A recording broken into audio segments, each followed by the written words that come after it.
After that, we have Sung Bin Jo and Tyler Diamond. All I'm going to say for this featherweight fight right here, Sung Bin Jo has 0 fights going all the way. 9 wins and 1 loss. Only 1 loss in his last fight against Daniel Tamor by unanimous decision. Other than that, I believe he has 5 submissions and 4 knockout wins. Sorry, it's the other way around. 5 knockout wins and 4 submission wins. Coming off a 4th round knockout win, a 2nd round knockout win, a triangle, an armbar, a 1st round knockout, a 1st round knockout, a 2nd round rear naked chokes, a 1st round knockout, and a 1st round rear naked. I mean, he's just a finisher, man. He's the only loss inside of the UFC to Daniel Tamor. 6 foot tall, 72-inch reach, humongous reach advantage right there, 1.5 inch taller, and has a 5-inch height advantage over Tyler Diamond in the fight. But the one thing about Tyler Diamond right here, you see the featherweight rankings. You see he's like a 245th best featherweight in the world. That's a little bit deceiving. I mean, you look at that fight inside of the Ultimate Fighter against Bryce Mitchell. Man, it was a really, really interesting fight right there. Let's see if we can pull him up right here. But it was very, very close, especially against a guy like Bryce Mitchell, who's inside of the top 15 inside of the UFC right now. And Tyler Diamond did very, very good in the grappling, in the wrestling, and even in the striking the fight. A lot of people thought he did enough to win that fight. You look at the first round, Bryce Mitchell obviously did enough to win that first round, 15-11 on the significant strikes. The second round, really, really close. That's where the fight was decided. 20 significant strikes to 19 significant strikes. Very, very close round in the second round right there. But Tyler Diamond, 51 significant strikes to 38. 3 takedowns at a 75% ratio. 2 reversals. That means if Bryce Mitchell got on top of him, he reversed the position and got on top of Bryce Mitchell. Very, very good wrestler. Very, very good submission skills as well. 8 minutes of total control time on Bryce Mitchell, which is a very, very hard thing to do if you watch any of Bryce Mitchell's fights. And then down into that third round, got a 20 significant strikes to only 4 significant strikes. A very close fight inside of the Ultimate Fighter. A super close fight. I mean, come on. But after that, he decided to not go inside the UFC. Won in the LFA, got a main event against John Neal, won the fight by decision, and then got a first round submission. Before that, was an undefeated fighter, 5 knockout wins, 3 submission wins, and 4 decision wins, showing he also has very, very good wrestling and very, very good jiu-jitsu and wrestling and submission skills as well against a guy like Bryce Mitchell, who we all know has very, very good submission skills. But he's facing a guy like Sung Bin Jo, who has so much power in their hands. You look right here, 33% going for him to win the fight, mainly by KO TKO. A lot of people are really hyped on how powerful this guy is. He is so powerful. Gonna have that height advantage, gonna have that reach advantage. So in the striking game, he will have that advantage for sure, having the height and reach advantage. And he's just such a powerful, such a fast striker. But Tyler Diamond showing me some really good wrestling and some really good jiu-jitsu and submission skills in his last fight with Bryce Mitchell. So I am going to be going with Tyler Diamond to win the fight. Now keep in mind, the odds right now are minus 275 as a moderate favorite for Tyler Diamond. I don't agree with this at all. I think they should be minus 180 for Tyler Diamond, and then around plus 140, plus 145, somewhere around that range for Sung Bin Jo in the fight. I do not think he should be very, very close to minus 300. Seems a bit much for how powerful a guy like Sung Bin Jo is. But overall, I will be going with Tyler Diamond, even though I definitely disagree with how lopsided the betting odds are for the fight. But I will be going with Tyler Diamond to win the fight by 29-28 unanimous decision in the grappling and wrestling game in the fight. After that, we have a really, really good wrestler in Chris Wade taking on Anthony Dizzy. Chris Wade, 17 wins and 6 losses. Literally every single one of his wins coming by either submission or unanimous decision. No TKOs and no knockouts on his record. He's 33 and a half years old right here. I mean, come on, look right here. 5 submissions and 12 decisions. 0 knockout wins on his record. If you look at his losses, all coming by decision. Never been finished as a professional MMA fighter. Minus 260 as a moderate favorite in the fight. A little bit older, a little bit taller, not the reach here, but he is a taller fighter, a 3-inch height advantage and a 3-inch height disadvantage to Anthony Dizzy in the fight, who has 13 wins and 3 losses, a little bit younger, but if you look at him right here, you already know what type of fighter he is. He is definitely the striker, 5 knockout wins, 2 submission wins, and 6 decision wins. There's no way Anthony Dizzy is going to want to get this fight to the ground with a guy like Chris Wade going out there. Very, very good wrestling, really good jiu-jitsu, and very good submission skills. So Anthony Dizzy is 100% hoping to keep this fight on the feet for as long as he can possibly keep it on the feet for. But Chris Wade, amazing submissions, really, really good wrestling. If he gets you down, he's probably going to hold you there and win the fight, most likely by decision. If you look at his only losses inside of the PFL, 2 to Natan Schultz in very controversial decisions. I mean, I was there live back in 2018 watching this fight between Natan Schultz and Chris Wade a very, very long time ago in 2018. But I honestly thought that he won the fight against Natan Schultz, a lightweight PFL champion. After that, got the first round guillotine in a decision win. Then rematched Natan Schultz in a split decision. I mean, super close fight with the champion of the PFL lightweight division, and his only other loss coming to Ludwig Raskabov, a title challenger against Natan Schultz. So every single person he's lost to inside of the PFL has either won the lightweight championship inside of the PFL or has fought for the lightweight championship inside of the PFL. Amazing grappling, amazing wrestling. The striking might go a little bit into the advantage for Anthony Dizzy, but the slight advantage that Anthony Dizzy is going to have in the striking game is nowhere near the humongous advantage that Chris Wade is going to have in the grappling and wrestling game. So I think Chris Wade's going to go out there, get a takedown in the first round, dominate him in the first round, dominate him in the second round, and dominate him in the third round. I'm hoping for a finish right here. I want Chris Wade to go out there, get a TKO, get a submission, but it's just he hasn't been finishing much of his fights inside of the PFL. So I think the fight will go all the way. Chris Wade will win his first fight back inside the PFL in 2021 against Anthony Dizzy by 30-27 unanimous decision.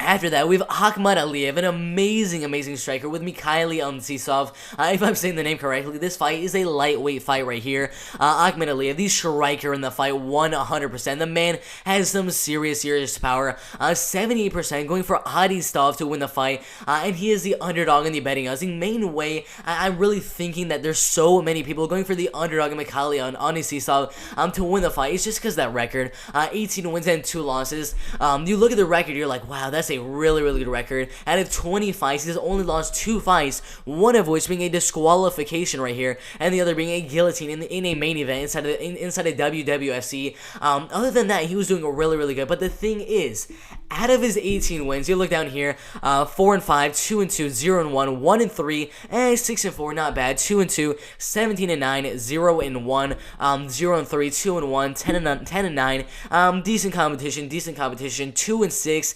4-2. The main gist I'm trying to get at you right now is he's not facing the best competition against some guys that actually have winning records. He probably only has 9 wins against guys with winning records right now. Akhmad Aliyev has fought some very good competition ever since 2014, where he joined Fight Nights Global, fighting some really good fighters over there.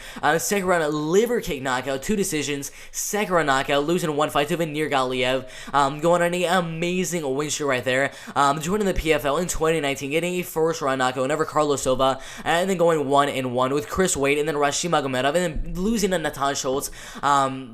But I mean, that's Natan Schultz. He's the lightweight PFL champion for a reason. Very good grappling and very good wrestling. Mikhaili Umtsisov has some pretty good submissions, pretty good grappling as well. 4 submissions, 6 knockout wins, and 8 decision wins. I'm not sure if you will have that grappling or the wrestling advantage in the fight. All I know is Akhmad Aliyev, very good striker. 19 wins and 6 losses, 11 knockouts, 0 submissions, and 8 decision wins. You already know what he's trying to do. Keep the fight on the feet and win the fight by KO TKO, or dominate the fight on the feet and win the fight by decision. Mikhaili Umtsisov, maybe trying to use a more of a wrestling, grappling based game plan and kind of keep the fight on the feet every now and then. Keep it even in the striking game, and then land a takedown at the end of the round to kind of secure the rounds on the judges' scorecards. But I think his record is very inflated, and I think that is the reason there's so many people going for Umtsisov to win the fight. If you watch him fight, his striking is not nearly as good as Akhmad Aliyev. He does not have nearly the strength or the power or the speed that Akhmad Aliyev does. So if the fight says on the feet, I think Akhmad Aliyev will be having the advantage. He's a very good striker for a reason. I think he's going to go out there, keep the fight on the feet, and win this fight. Possibly by knockout. I think it's very likely we see a knockout here, considering the power from Akhmad Aliyev. But you look at his fights inside of the PFL. He only has 2 fights inside the PFL. One was a knockout, and then one was a decision. So I think that this fight, the chances it is a KO TKO, or the fight goes all the way and he wins the fight by decision, probably 50-50, somewhere around there. So I think he gets a KO in the first round or wins the fight by 30-27 unanimous decision. After that, we have Jolton Lutterback and Raush Monfils. This fight is a short notice fight. Jolton Lutterback was supposed to fight Oliver Abenmerseri, who was the favorite against Jolton Lutterback in the fight. But now he's fighting Raush Monfils on short notice. 11 wins and 3 losses, coming off a loss to Sydney Outlaw by unanimous decision. Before that, on a 3-fight win streak, decision, first knockout, and another decision win. Every single one of his wins, you see right here, 7 knockouts and 4 decision wins with 0 submissions on his record. Very, very good striker. And then you look at his other opponent, Jolton Lutterback. I mean, you look at this man's record, it is insane, guys. He has like 12 KOs, 12 submissions, and 11 decisions. I mean, he spreads out how he wins his fights so evenly. It is absolutely insane. 12 KOs, 12 submissions, and 11 decision wins, which is just, I mean, it is absolutely insane. Joined the ACB in 2018, got a decision win. First on submission win over Alex Oliveira. Lost 1 fight, arm triangle, first knockout, 2 decision wins. Fought Driscoll Duplessis instead of the KSW. Lost a fight by second round knockout, first round submission, knockout win, first round knockout. The man has power, the man has submission skills, the man has grappling, he has everything in the fight. I mean, considering Raush Monfils is mainly a striker, wants to keep this fight on the feet, and does not really have the best grappling and wrestling game. I think Jolton Lutterback will win the fight in the grappling game, so he's gonna have the height advantage. No real reach advantage. They both have the same reach in the fight, so I think the striking will be very, very even. Considering both fighters have a lot of power in their hands and are both very, very fast, very, very fast strikers. But the thing that gives Jolton Lutterback the edge in the fight is the grappling and wrestling. As I said before, he has 12 submissions on his record. Very, very good wrestling and very, very good jiu-jitsu and submission skills on his record. So I think that will be the key for Jolton Lutterback in the fight. I think the striking will be very, very even, but I think every now and then he will get a takedown, control the fight on the ground, go for some submissions, try to get some ground and pound, things like that, and I think he will win the fight, possibly by KO TKO, considering, I mean, he's just so powerful, a lot of knockouts on his record as well. I think this one has a 33-40% chance of being a KO TKO or a submission in the second round, but I think the fight is going to go all the way, and Jolton Lutterback will win the fight by 30-27 unanimous decision. After that, we go to the last fight on the prelims, Brendan Luanan and Shaman Moraes. Shaman Moraes, I mean, you look at this guy, 11 wins, 4 losses. I mean, this pretty much tells the picture. I mean, 6 knockout wins, 6 decision wins, and 0 submission wins. A lot of fighters here mainly focus on their striking. None of them really have a lot of submissions, including this guy right here. Started his career off, first round knockout, second round knockout, knockout win, first round knockout win, decision win. Fought Marlon Moraes instead of the WSOF. Lost the fight by third round submission. Got 2 wins, a second round knockout, a decision win. Joined the UFC. I really feel bad for him, man. He fought Zabit Magomed Sharipov. Lost him by a third round Anaconda choke submission. Came back with 2 decision wins over Mastios and Julio Arce. And then again, I kind of feel bad. He fought Sodiq Yusuf and Andre Fili. 2 very, very good fighters. I believe in the top 20 of the featherweight division inside of the UFC. Lost him by decision and first round knockout. Obviously, very, very good striking. He's been fighting some really, really good strikers, like Zabit, like Sodiq Yusuf, like Andre Fili, and Marlon Moraes. All guys that are ranked opponents or have been ranked opponents inside the UFC, so no shame in those losses right there. But Brendan Luanan, 19 wins and 3 losses, the 82nd best featherweight in the world. Decision. I'm not really sure what happened, but he got 2 wins last year inside of the PFL, and then he was off. I don't know what was really happening then. He just didn't have any more fights inside the PFL. I really don't know what happened. But before that, fought Bill Algeo on Dana White Contender Series. Won the fight by unanimous decision. Second round knockout win. Third round knockout win. Lost 1 fight inside of the ACB by split decision. Lost to Tom DeQuesnoy by split decision. And then lost this fight to Michael Wilkinson by unanimous decision right there. But overall, 2 of his losses by split decision in really, really close fights, and the other loss to Michael Wilkinson, he actually avenged later on in his career and got a first round knockout over him later in his career. Very, very good striking and some pretty good grappling, but not the best grappling. Or I would say he's gonna have a humongous grappling advantage in the fight. I think this fight will stay on the feet, considering both fighters are mainly strikers. Brendan Luanan has 10 knockouts. Shaman Moraes has 6 knockouts on his record so far. This fight is staying on the feet 100%. 5'9", 72-inch reach for both of them. This fight staying on the feet. That's all I can really say for the fight. Similar ages. There's not really much advantages in terms of reach, height, or age. The only advantage I would give to Brendan Luanan would be the power advantage and the speed advantage. Those are the only two things. Shaman Moraes is very accurate with his punches. he just lands he lands a lot of shots for the amount of shots that he's actually throwing. Brendan Launon just has really good power and very, very good speed. So it's just who's going to land the more shots in the fight, in the striking game.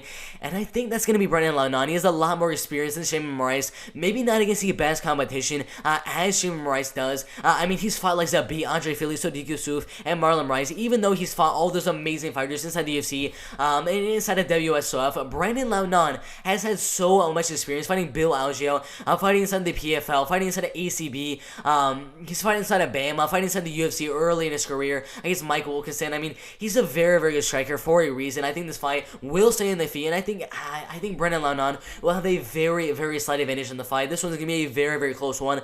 It could definitely be a knockout. I'm not sure how many people are saying it's going to be a knockout. Not too many people are saying it's going to be a knockout, but definitely has a very good chance of being a KO TKO in the first or second round. But I think this one will go all the way, and Brendan Launon just has the speed advantage, just has the striking advantage, has the power advantage as well. And I think that will be enough for him to win the fight by 29-28 unanimous decision.